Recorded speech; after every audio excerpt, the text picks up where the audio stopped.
All right, welcome everybody to another episode of the Investment Realtors podcast. Go to Realtors podcast. Casual Friday. It's Casual Friday today. We're Yeah. gonna have a little light-hearted episode today. Nothing too serious. We're just gonna basically just pick each other's brains on some things that we just think about on a daily basis when it comes to real estate, things we look for, just little advice we could give to each other or Yeah. anybody looking to buy and sell. So, I mean, What's the topic for today, Lewis? okay, first question for you. When you're with the client Yes. and they're looking for a place to live, they don't have a location, but they have a price. It seems more common in our marketplace now Very common. than it has been ever before. So what kind of things okay, they have a price range. Mhm. You know where that price range they're going to end up buying.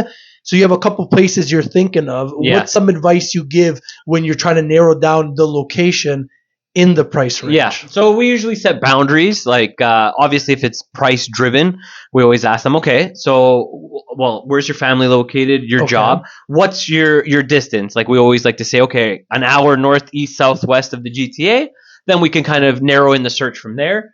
Generally, those areas that within that kind of scope will have what kind of appeases to the buyers. Something that we always like to mention to them, if they're a city person and now maybe they're moving to the suburbs, maybe into the country, they have to also think big picture of, okay, well, you're not going to have all these amenities that you had at your fingertips like this that were walking distance. So like in-town amenities, stores, stuff like Stores, that? yeah. Like how close are you to the biggest mall? How close are you to highways? Or when you're coming in and out to wherever you have to go, is it a 2-lane up? Is it a 1-lane down? Some people don't like driving in the winter that we've come into contact with, which is pretty common. So I mean, if you have an hour drive on a good sunny day, chances are your commute in the winter, if you double, sometimes triple, depending the circumstances. So that's usually how we kind of start off the search. Is we start with setting up the boundaries, setting up what works for them. What about septic? Well, that's another thing. So Stuff like gas, when we propane? start going country properties, as we know, septic tanks can be rather expensive, Yeah. especially if they're old. I mean, they all have a limited shelf life. So that is a cost to incur where Be careful what you flush. well, that's a whole other video of you are on restriction. So now, maybe you're going from municipal water and sewers to a septic and a well. Yep. So, okay, well, do you have, a reverse osmosis for your well? Do you have water softener? Generally, well water, all of our clients say is better. They like it. However, it is harder. What kind of things do you have to filter through the minerals, all that fun stuff? And yeah, the septic, you can't just, be putting down bacon grease like you were used to on the municipal the old sewers. municipal lines. Yeah. I mean, you shouldn't be doing that to begin with, but you are definitely limited, like certain detergents you use, certain soaps. So, Yeah. I mean, once we kind of gauge the scope of the house we're looking at, then we can explain to them, okay, well, so if your house now is a septic, chances are you might be on propane. Well, what do you mean propane? What's propane? A big cylinder that sits in front of your property that you have to get filled up, that you have to call every so often. Yeah. And with inflation and what prices have been lately, we've heard of our clients saying that it has been more expensive to run their home now. Yep. Not being on natural gas. I mean, you're damned if you do, you're damned if you don't. It seems to be on either or. So those are kind of the first things we kind of dive into a little bit deeper.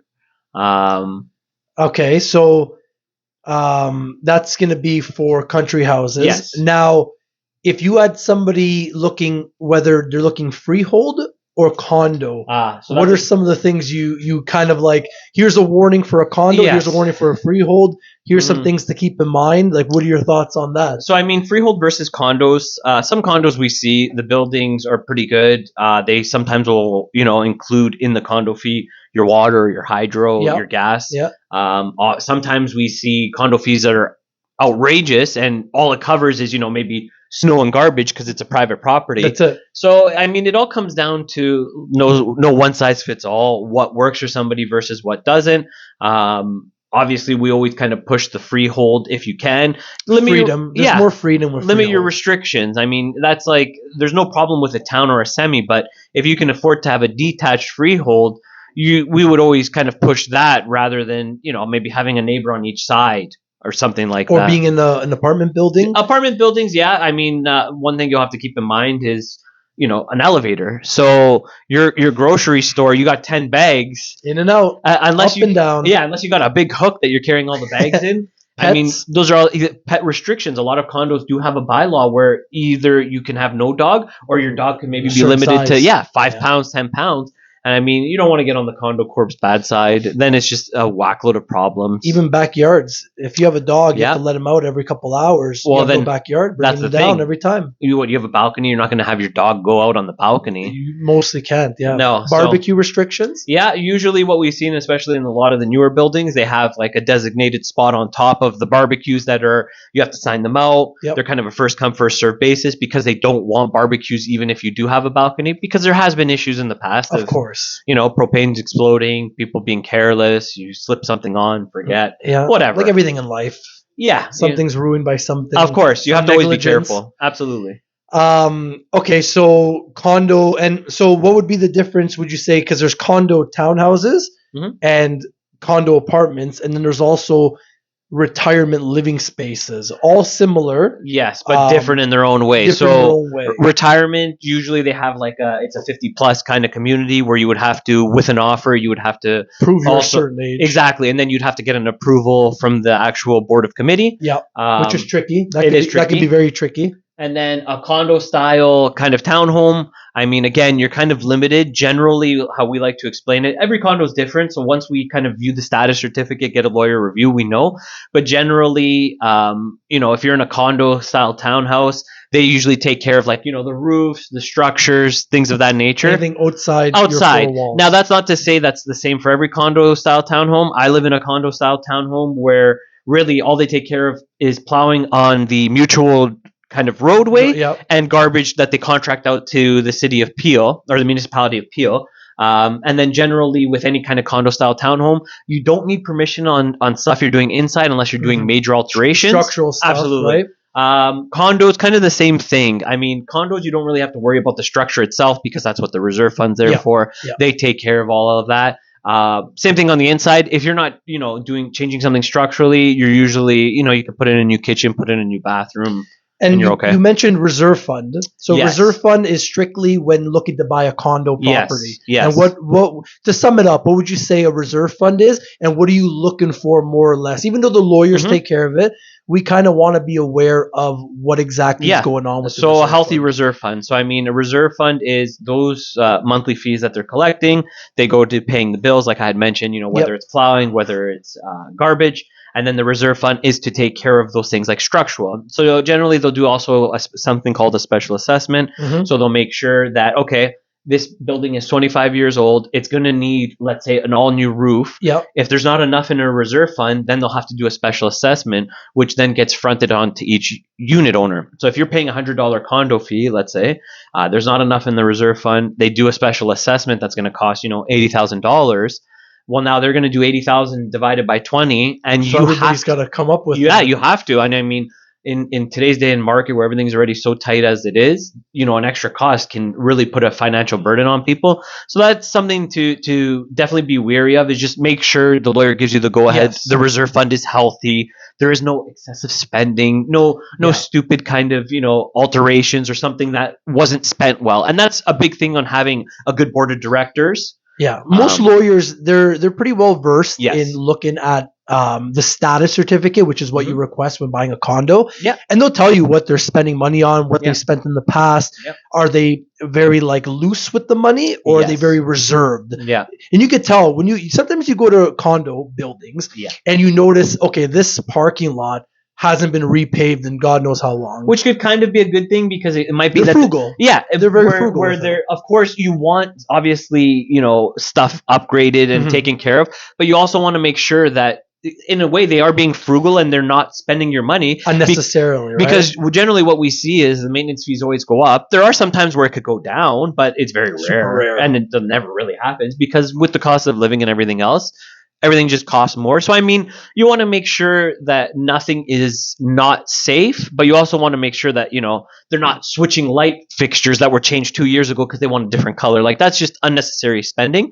And I mean, we're kind of going off a little bit on different things to look for when you're moving a different town, but these are definitely things because with our clients, especially the older clients, they're usually selling their 3-4 bedroom detached home, and they are going into something smaller and downsizing. And these are things that they don't really take into consideration. They just think, hey, I'm selling my mansion, I'm gonna pocket some money, but it's whatever. Yeah. You've had that freedom to kind of come and go as you pleased, make alterations, do different things. Now you're kind of playing by somebody else's book, so it's a big wake up call for a lot of people. Absolutely. Here's another question for you: how many times have you had clients, or we've had clients over the years, asking, "Oh, I want to buy this place, but I want to put a pool eventually, in-ground pool." So what are some things? Yeah, that's a good one. If the house has a pool, what are you making sure you're looking for? And if the house doesn't have a pool, but they really want to put one in, what are some things to keep in mind and maybe some homework to do beforehand? So generally, most properties, almost every property has an easement, whether it's from Hydro One, Enbridge, whatever the case is.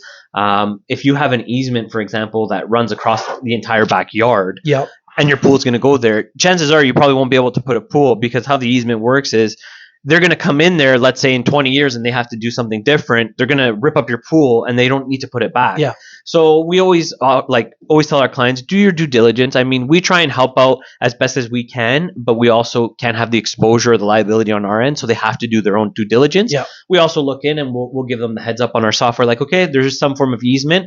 Generally, easements usually maybe run through the back of the property. Doesn't really gas lines, water lines, stuff like that. It doesn't really affect it. When there is a pool there, especially a lot of people have never had a pool. Yeah. So what we would recommend is, home inspections generally don't cover that, but you could always just hire, a separate, maybe a pool guy. They come in for maybe an hour or two, go through it. They check your liner, they check your pool equipment. Yeah. I mean, if you have a concrete in-ground pool that, they're topping up every 2 days, well, maybe there's a crack. That pool is going to need to be fixed. That's going to cost you a lot more than just, a $5,000 liner or a $10,000 liner. So definitely make sure that, if you're buying the house, let's say to close in the spring, you would definitely, and it's already winterized, you would definitely want to put in a clause there that states, the pool's in working order. It's been professionally closed for the winter. Yeah. So that way in the spring or the summer, when you open it, there is no liability on your end. If something's not working as it should, then you could go back to your lawyer and say, well, hey, look, we have this condition that it should have been working on our possession. Obviously, we couldn't try if it was March. So just make sure you protect yourself in that case. And get the same company who closed it. Yeah, and then exactly, right? Because it's all liabilities on them. Exactly. And generally, if you're a buyer with the first time getting a pool, you would ask the seller who they use, just so that way they're familiar with their pool, and then they can give you the tips to do it yourself. I mean, it's not too, encumbrance or really difficult to do. It's just a matter of doing it like one or two times and figuring out what you need to do. Just make sure all your ducks are in a row, and you're hedging your bets and making sure things are working. Yeah. There's nothing worse than you're buying a house in the winter, you want to close it in the spring, you're ready to swim in that pool, and then all of a sudden you got 20 grand worth of work. Absolutely. That's just as bad as a septic. So I mean, when our clients are buying homes, it's a lot more than just, okay, are these windows good? It's taking into consideration a whackload of different things that could arise, within the first year of home ownership, or maybe within the first 5 years. So, I mean, that's not to say things don't go wrong even after it being checked, but things always happen. Yeah, you need to make sure you have kind of a safety net. Mitigate your risk. Exactly. And you are comfortable with if you have to put in a new septic tank. I mean, if you have a well that's drying up after you guys take 2 showers, you might have to get a flow rate problem. Yeah, you might have to get a new well dug. And I mean, these wells that are dug are 80, 100 feet, 200 feet, depending if it's a dug well, a drilled well. Bored wells. There's so many kind of layers to the onion. And that's why, I mean, we don't know anything. We don't claim to know everything. But what we don't know, we always find out from professionals. If we don't know something, we find somebody who does. Absolutely. And that's always what our market's been. Yeah. Just find the professional to do it. Yeah, we never lie. I mean, if we don't know the answer, we find out what the answer is and we get back to them. Absolutely. As best we can. Absolutely. All right. Well, that's our Fun Friday video for today. Fun Casual Friday, where we kept it kind of cool and light. So we'll see. We'll get back to some, I guess, more pressing issues next week. Next week is the nose to the grindstone next week. No more fooling around. But yeah, any questions you guys have, don't forget to like, share, subscribe, reach out. We have our emails. I mean, any future topics that you guys maybe want to hear us talk about? Yeah, we're open. Yeah, absolutely. Yeah. All right, guys, this is Luce and Justin tuning out for today. Enjoy your weekend. We'll see you next week.